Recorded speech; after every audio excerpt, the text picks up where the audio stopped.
Once again, Marvelous Legends, can you believe it? The preamble, the never-ending preamble is finally over, and it is time for Sabretooth in the red zone. Oh my god!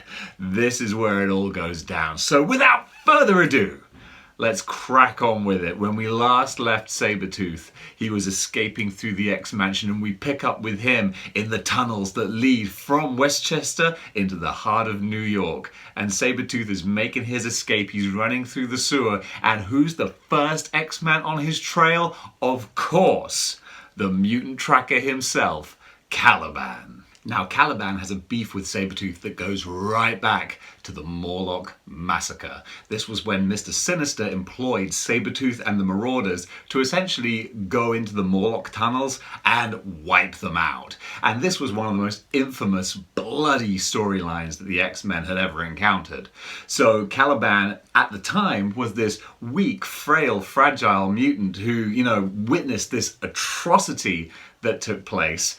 Since then, in the intervening years, he got jacked up by Apocalypse. He was given one of Apocalypse's little sort of steroid, baths that turned him into one of his horsemen, and basically turned Caliban into what could only be described as a roidy Magoo. So he went from weak and frail to this gigantic hulking monster.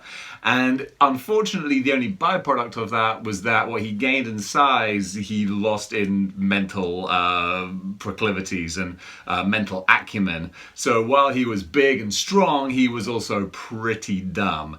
But of course, his first instinct upon seeing Sabretooth when he was brought into the mansion was, this guy's gonna die. So they had a hell of a confrontation in X-Force where Caliban was like, nope, I don't care if you're brain dead. I don't care if you've been reduced to a puppy. You killed a whole bunch of people, so I'm taking you out. And it was tragically Boom Boom, whatever her name is. It was her influence that calmed Caliban's rage, and she desperately begged and pleaded and convinced him not to kill Sabretooth, which is, again, such a tragic irony that it was her kind heart that allowed Sabretooth to escape. That whole storyline with her trying to see the good in him was so heartbreaking because it was all a reflection of herself and her view of herself from her upbringing, never feeling like she was good enough, feeling like, she was a reflection of the way that she was raised and wanting to disprove that. That's why she invested all of this love and belief and care into Sabretooth. So then when he turned around and just ripped it apart, it was so gut-wrenching. So Caliban has a double axe to grind against him here. So before we go into what happens, let's take a little look at Caliban's figure. So Caliban is a Build-A-Figure, and I've got to say, I wasn't too thrilled or impressed when I saw the Caliban Build-A-Figure, because even though it's a perfect representation of the character from the comics, it's just not that interesting of a design. That's no fault to the Build-A-Figure or how it's made. It's made to reflect a design that's just not got that much going on. It's a basic, big hulking body with Caliban's head.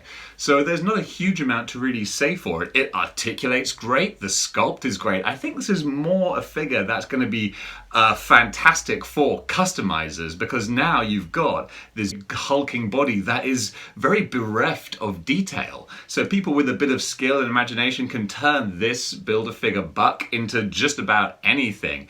Me personally, I would love to see someone make a Spider-Side out of this Caliban figure. I really want to see someone do that. Hintity hint hint. Come on, all you Spider-Side fanboys. I know there's one of you out there. When? No, wait, that's just me then. Yeah, that's just me who wants to see a Spider-Side figure. Anyway, the Caliban figure, it looks great. It articulates really well. It's a solid figure. The paint job's really nice. Actually, The silver on red looks terrific, and the actual line work is great. There's no paint smudging on this one. It's a real clean line on the front and back. So the paint application is terrific. The details in the face look lovely. You've got this roaring, aggressive face. You've got his canine teeth there, the horns, the wash over the face looks really good. It brings out all of the expression.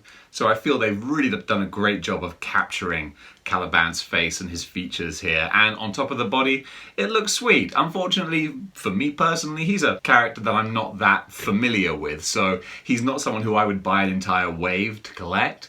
But I suppose for anyone who is an X-Men completist, if you're a fan of X-Force and you want to have your Caliban, then you couldn't ask for a better representation than in this figure right here. So Caliban and Sabretooth mix it up in the Morlock tunnels, or at least tunnels that are very similar. There's a wonderful kind of irony there that once again they're meeting in these sewers. I imagine George Lucas would say it's like poetry. It rhymes, but you know, not terrible.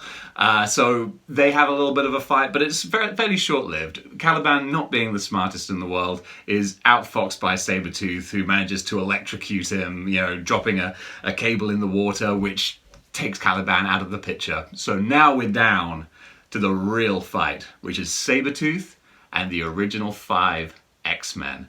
And I love what they do in that, even though the X-Men are working as a team, each member seems to get a spotlight moment trying to take out Sabretooth with their own unique power set. So first up we see Jean Grey scanning the nearby area and sort of doing a telepathic search for Sabretooth, and while doing so she's kind of picking up on all the rage and aggression that's in the city, and you know, it's kind of a reflection of Sabretooth's own mindset. We're going to go back to Jean later because I want to take a closer look at her figure when she's highlighted in the issue itself. But the first 2 X-Men to encounter Creed are going to be Cyclops and Iceman. So with these 2 guys being the first to find Sabretooth now that he's out in the city, let's take a look at their figures. Cyclops here is from the Love Triangle 3-pack. Now, I was quite late to the party in collecting the X-Men figures, so the Love Triangle was a perfect set for me to get hold of, because you got the 3 big heavy hitters right there. And unlike a lot of collectors who essentially had to buy that pack just to get Jean Grey, I was one of those rare people who was like, sweet, that's actually all 3 figures that I need. Don't worry, karma comes back around very quickly, and I've bought a multitude of doubles that I no longer sort of need. I mean, 2 black costume Spider-Men just so I can get Kraven? Come on, of course I'm going to be a sucker and do that. Anyway, the Love Triangle 3-pack is a beautiful set, it really is. So I'm going to focus on Cyclops here, and you can see they did a good job of distinguishing Cyclops a little bit from his previous single figure release by giving him the addition of the jacket, which it's enough to make it feel like more of a unique figure. And again, it harkens back to his animated series design, which is a really nice nod to the cartoon. I was surprised at how often he's depicted in the show wearing this jacket. I saw the figure with the jacket and I thought, oh no, that does look familiar, I have seen that. And then when I was re-watching the cartoon, I was like, oh wow, that character made a real decision at some point where he was like, you know what, I think I'm going to be a jacket guy. And I'm sure it's one of the other X-Men would have said to him like, really? Like, is that a thing? He's like, yeah, you know, Gambit's got the long coat, and you know, Storm wears a bomber jacket. I want to be a jacket guy. I want to be Cyclops with his jacket, and he was. So actually, that's a great representation of the comic and the cartoon, more to the point. But yeah, the figure looks terrific. The jacket is beautifully sculpted. The paintwork is this nice kind of royal blue, which of course makes the yellow straps and belt pop off really, really nicely. He's got his classic 2 fingers to the head Cyclops pose, which is sometimes a little bit difficult to get him in. Sometimes the fingers won't quite touch the head. It looks like he's kind of giving like a yo sort of salute, which again sort of stands to reason, I suppose. Although when I position him next to Professor X, it looks a bit weird when they're both giving it one of these. But anyway, the figure looks really nice. Articulation is exactly what you would expect. A lot of people have been cracking this figure open to get the jacket off to use for various customs. The visor is, again, it's a representation of the cartoon one, looks bee's knees. And when you stack it up next to the one that came out in a previous couple of waves, he stands separate just enough to be his own unique looking figure. wouldn't justify having both of them, which is fine because that means I'm not going to go back and spend silly money on the single Cyclops. Cyclops with the jacket here fits him perfectly with the other 92 Jim Lee X-Men. I'm very happy to have him on that team. Gosh, has it really been 10 minutes already? You know, I like to try and keep these to that, nice 10-minute chunks so that you can get through them nice and quickly and then be waiting for me to pull my finger out and get the next one done.